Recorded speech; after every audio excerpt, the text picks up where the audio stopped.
अगले 7 दिन के अंदर तुम अपनी पूरी की पूरी मैथ्स को खत्म कर सकते हो। चाहे अभी तक तुमने बिल्कुल नहीं पढ़ा है, बट अगले 7 दिन के अंदर तुम अपने सिलेबस को भी खत्म कर सकते हो और मैथ्स के अंदर 95% तो बहुत आसानी से ला सकते हो।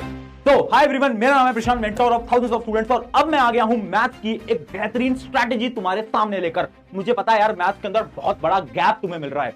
अगले 7 से 8 दिन पूरे के पूरे तुम्हारे पास हैं, जिसमें कि तुम मैथ्स को 0 से पूरे 95 तक इजीली स्कोर कर सकते हो। अब देखो यार, दो टाइप के स्टूडेंट्स होंगे। एक वो स्टूडेंट जो कि ये सोचेंगे इतनी सारी छुट्टी, थोड़ा सा एंजॉय करने लगेंगे, बट तुम्हें ऐसा स्टूडेंट नहीं बनना है। तुम्हें वो स्टूडेंट बनना है जो कि इस समय को यूटिलाइज करे। यार देखो यार, मुझे पता है मैथ से बहुत सारे स्टूडेंट्स को डर लगता है। ये ना तुम्हारे लिए अपॉर्चुनिटी है। ये क्या है? अपॉर्चुनिटी। तुम्हें ना इस अगले 7 से 8 दिन के अंदर मेहनत करनी है, मैथ्स को खत्म करना है, इस स्ट्रैटेजी को फॉलो करना है और इजीली 95% स्कोर करना है। कैसे पढ़ना है, क्या पढ़ना है? भैया इतनी सारी प्रॉब्लम्स हैं, टेंशन मतलब, मैं तुम्हारे साथ हूं। तुम्हारा साथ साइंस में भी दिया, एसएसटी में भी दिया, हिंदी में भी दिया, यहां पर भी खड़ा हूं, इंग्लिश में भी दिया था, आईटी में भी दूंगा, एआई में भी दूंगा। तेरे साथ तेरे प्रशांत भैया खड़े हैं, डरने की बात नहीं है। और 11th में भी तेरे साथ दूंगा। कैसे दूंगा? एक चैनल अपना प्रशांत किराट क्लास 11th एंड 12th बना दिया है तुम्हारे लिए, उस पर जाके सब्सक्राइब कर लेना। उसके अंदर मैं तुम्हें क्लास 11th की फिजिक्स भी पढ़ाने वाला हूं, तो तुम्हारे साथ हूं, टेंशन मतलब। बात करते हैं तुम्हारी प्रॉब्लम्स की। मैथ्स में क्या क्या प्रॉब्लम्स आ रही है भैया? सबसे बड़ी प्रॉब्लम क्या है? क्वेश्चन सॉल्व ही नहीं होते। कितनी बार होता है हम क्वेश्चन सॉल्व करने की कोशिश करते हैं, बट डिमोटिवेशन फील होने लगता है क्वेश्चन क्योंकि सॉल्व ही नहीं हो पा रहे। अब इसका क्या सोल्यूशन है? अगली चीज, फॉर्मूला याद नहीं होते। कितने ऐसे स्टूडेंट्स हैं जिनको कुछ कुछ चैप्टर्स के फॉर्मूला याद नहीं हो रहे हैं, जैसे सरफेस एरिया, वॉल्यूम हो गया, स्टैटिस्टिक्स हो गया, इन सबके इतने सारे फॉर्मूले हैं। ऐसा लगता है कि इतने सारे फॉर्मूले कैसे याद करेंगे? क्या कोई ट्रिक है, क्या कोई टिप है? मैं वो ट्रिक टिप दोनों बता दूंगा। अगली चीज, स्लो कैलकुलेशन स्पीड। सच बताना, जब तुम्हारे प्री बोर्ड हुए थे उसके अंदर तुम्हारे मैथ के अंदर क्वेश्चन पेपर छूटा था ना, कुछ कुछ क्वेश्चन छूट गए थे ना, क्यों? क्योंकि तुम्हारी मैथ्स की कैलकुलेशन स्लो है। कैसे फास्ट करोगे वो भी बता दूंगा अगले 7 दिन के अंदर। अगली चीज, न्यू क्वेश्चन देखते ब्लैंक हो जाते हो, होता है ना, नया क्वेश्चन देखा नहीं, ब्लैंक हो गए। और लास्ट प्रॉब्लम, कौन कौन सी बुक्स को यूज करना है। भैया मेरा दोस्त कह रहा है आर डी शर्मा कह ले, मेरा एक दूसरा दोस्त कह रहा है आर एस अग्रवाल कर ले, मेरा एक तीसरा दोस्त कह रहा है बस पीवाईक्यू कर ले। अरे भैया किसकी मानूं, किसकी सुनूं? तेरे प्रशांत भैया की सुन ले, जितना मैं बताऊंगा काम खत्म हो जाएगा। चलो एक एक करके इन सारी प्रॉब्लम्स को खत्म करते हैं और तेरे मैथ्स को एग्जाम को बहुत बेहतरीन बनाएंगे। बट उससे पहले तुझे अभी कमेंट कर देना है, this exam will be best exam of my life. लिख दो यार, है ना, लिख दो यार। चलो अब स्टार्ट करते हैं। सबसे पहले 7 डे का क्या क्या प्लान होना चाहिए। तो एक बहुत सिंपल सा प्लान है। प्लान क्या है? तुम्हें अगले 7 दिन के अंदर अपने कॉन्सेप्ट को स्ट्रॉन्ग करना है और क्वेश्चन प्रैक्टिस पे एकदम फोकस करना है। सबसे पहले तुम्हें देखनी है मैराथन। तुम्हारे जो शोभित भैया हैं वो तुम्हारे लिए मैराथन ला रहे हैं, है ना। अगले 7 8 9 दिन तुम्हारे साथ वो लगकर काम करने वाले हैं, तो तुम उनकी मैराथन्स देख लेनी है। उनके अंदर तुम्हारे सारे चैप्टर्स के कॉन्सेप्ट तो स्ट्रांग हो ही जाएंगे। अब जब कॉन्सेप्ट स्ट्रांग हो गए, क्वेश्चन प्रैक्टिस हो गई, उसके बाद तुम आओगे एनसीईआरटी के ऊपर। देखो एनसीईआरटी का एक एक क्वेश्चन सॉल्व कर लेना। क्यों कह रहा हूं मैं? क्योंकि एनसीईआरटी के सारे क्वेश्चंस रिपीट कर सकते हैं। तुम जब बोर्ड का पेपर देखोगे ना, तुम्हें दिखेगा कि 5-6 सवाल तो सेम एनसीईआरटी के उठ के आ गए। तो एनसीईआरटी तो सॉल्व कर ही लेना हर एक चैप्टर की। उसके अलावा तुम्हें क्या करना है? प्रीवियस ईयर क्वेश्चन करने हैं। प्रीवियस ईयर क्वेश्चन बहुत इंपॉर्टेंट होते हैं, वो क्वेश्चन जो कि बार बार रिपीट हुए हैं। भैया हमें कैसे मदद होगी, हमें कैसे पता चलेगा कि प्रीवियस ईयर क्वेश्चन कौन कौन से बार बार रिपीट होते हैं? क्या भैया आप हमें इंपॉर्टेंट क्वेश्चन दोगे? वाइट टू फियर वन प्रशांत भैया हियर। तुझे इंपॉर्टेंट क्वेश्चन नहीं दे पाऊंगा मैं, बट मैं तुझे पता क्या दूंगा? Important type of question. आज तक किसी ने नहीं दिए। तुझे ऐसी चीज दे दूंगा जिससे 95% तुझे कोई रोक नहीं पाएगा। क्या है भैया इंपॉर्टेंट क्वेश्चन टाइप? तो मैं आपको एक एक करके थोड़ी सी आपको पीडीएफ दिखाता हूं, उससे आपको बहुत बेहतरीन आइडिया लगने वाला है। देखो ये आपकी क्या, मैथ्स की इंपॉर्टेंट टाइप ऑफ क्वेश्चन वाली पीडीएफ, ये आपको डिस्क्रिप्शन में मिलेगी। इसके अंदर है क्या? जैसे कि आपका पहला चैप्टर है रियल नंबर, तो आप ध्यान से देखोगे तो आपके रियल नंबर के अंदर मैंने वो टाइप ऑफ क्वेश्चन लिख दिए हैं जो कि बार बार पेपर के अंदर आते हैं। जैसे कि आप यहां पर देख सकते हो, find the HCF and LCM using prime factorisation, question आता है, लिख दिया है। उसके अलावा मैंने देखो यहां पर इंपॉर्टेंट भी लिखा है, proving the given number is irrational.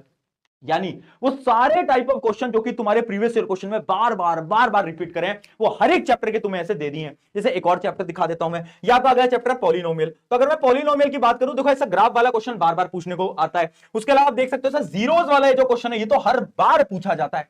तो मैंने क्या करा है? मैंने इंपॉर्टेंट क्वेश्चन नहीं दिए, मैंने इंपॉर्टेंट टाइप ऑफ क्वेश्चन दिए। तुम्हें क्या करना है? तुमने मैराथन्स देखी, एनसीईआरटी सॉल्व करी, अब इस शीट को उठाना है, इस शीट में देखना है, अच्छा रियल नंबर के 5 टाइप के क्वेश्चन इंपॉर्टेंट है। क्या ये पांचों टाइप के क्वेश्चन मुझे आते हैं? क्या ये पांचों टाइप के क्वेश्चन ने सॉल्व करे हुए हैं? अगर करे हुए वेल एंड गुड है, नहीं करे हुए तो जिस टाइप के क्वेश्चन तुमने सॉल्व नहीं करे हैं, गूगल पे जाओ, अपनी आर डी शर्मा उठाओ, आर एस अग्रवाल उठाओ, जो भी किताबें उठाओ और उससे ये टाइप वाले क्वेश्चन सॉल्व कर लो। बात खत्म।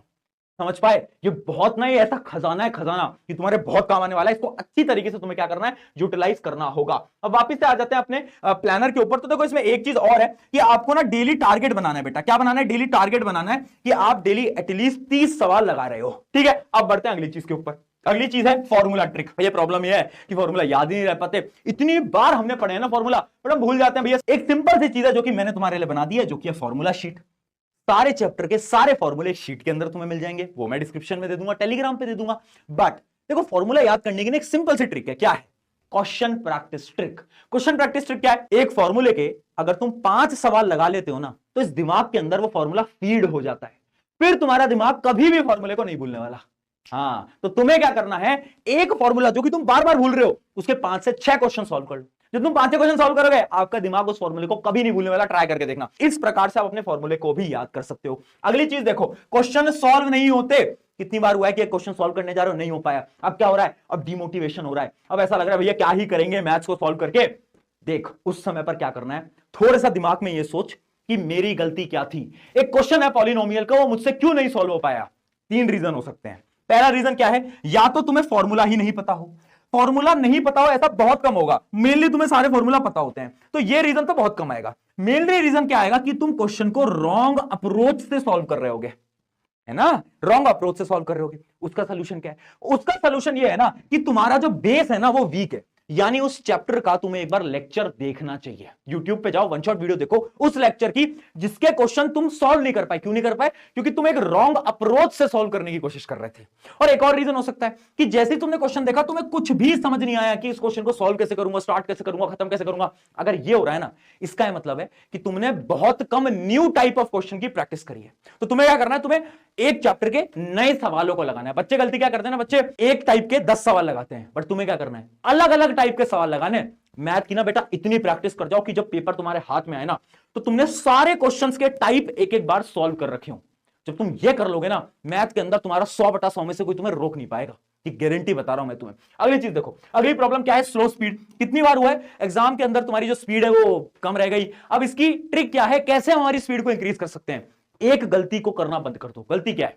हम क्या करते हैं ना, हर बार जब भी हमें क्वेश्चन को सॉल्व कर रहे होते हैं, इमेजिन करो एक क्वेश्चन आ गया मेरे पास क्वाड्रेटिक इक्वेशन का, उसको मैं सॉल्व कर रहा हूं। तो मैं क्या करूंगा, मैं क्वेश्चन देखूंगा, अपने दिमाग के अंदर सोचूंगा इस क्वेश्चन को मैं ऐसे कर दूंगा, ऐसे कर दूंगा, ऐसे कर दूंगा, ऐसे कर दूंगा, ऐसे कर दूंगा, ठीक है क्वेश्चन सॉल्व हो गया। अरे भाई ऐसे नहीं करना। एक पेन पेपर ले, उसके ऊपर क्वेश्चन को लाइन टू लाइन सॉल्व कर, कैलकुलेशन एंड तक सॉल्व कर। बच्चे क्या करते हैं, इक्वेशन बनाकर छोड़ देते हैं, बोलते हैं अच्छा इसका आगे तो कैलकुलेशन है, वो तो मैं कर ही लूंगा। नहीं कर पाएगा तू। क्यों? क्योंकि वहीं तू गलती कर रहा है, वहीं तू सिली मिस्टेक कर रहा है, वहीं तू अपना टाइम वेस्ट कर रहा है।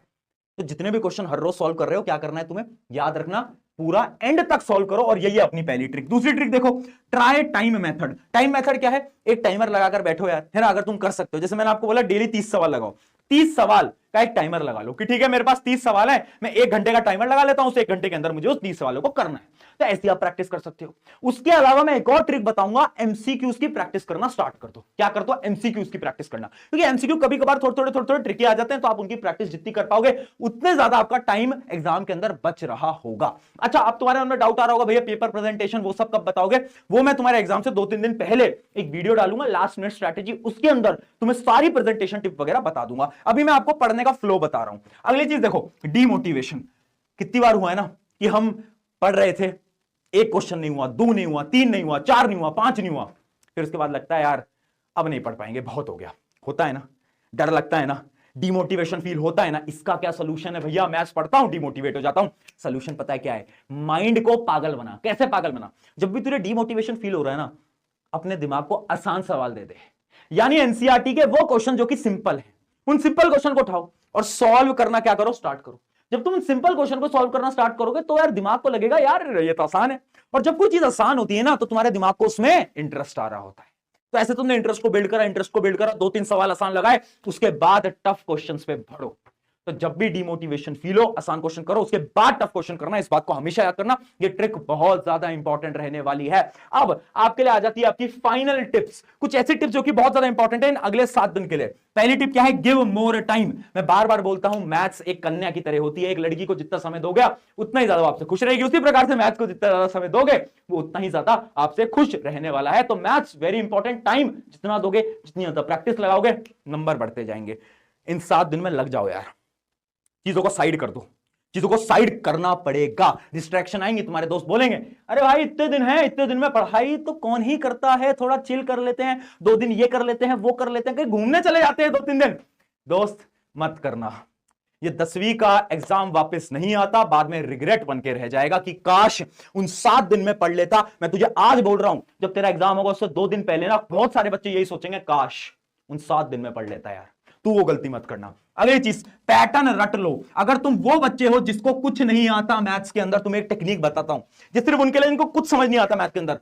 तुम ना डिफरेंट टाइप के क्वेश्चन को सॉल्व करो, और क्वेश्चन कैसे सॉल्व होता है उस पैटर्न को रट लो।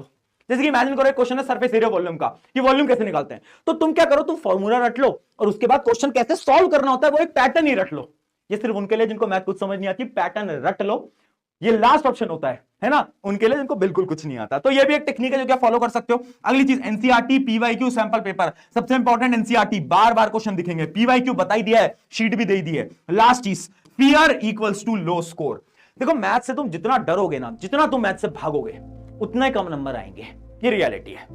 मैथ्स के अंदर ना कॉन्फिडेंस बहुत इंपॉर्टेंट है। जब तुम एग्जाम में बैठोगे ना, तुम्हारा जो कॉन्फिडेंस है ना वो तुम्हारे स्कोर को डिसाइड करेगा। इमेजिन करो तुम एग्जाम के अंदर बैठे हो और तुम बहुत डरे हुए हो ना, तो तुम कुछ ना कुछ सिली मिस्टेक करके आओगे 101%। बट अगर तुम कॉन्फिडेंट हो, तुम खुद से बोल के गए हो कि this exam will be best exam of my life, तो तुम्हारे मार्क्स ऑटोमेटिकली इंक्रीज हो जाएंगे। तो ये थी आपकी कुछ टिप्स। अब हम मिलते हैं एग्जाम से 2-3 दिन पहले, जहां पर मैं आपको फाइनल प्रेजेंटेशन टिप्स दूंगा ऑन दिस नोट। शुक्रिया एवरीवन, प्रशांत भैया तेरे साथ हैं। अगर वीडियो हेल्पफुल लगे तो चैनल को हाथ लाइक पकड़ा करें, तो शेयर छोड़ूंगा करें नहीं, एंड एंड तक सब्सक्राइब साथ करें। निभाऊंगा। शुक्रिया।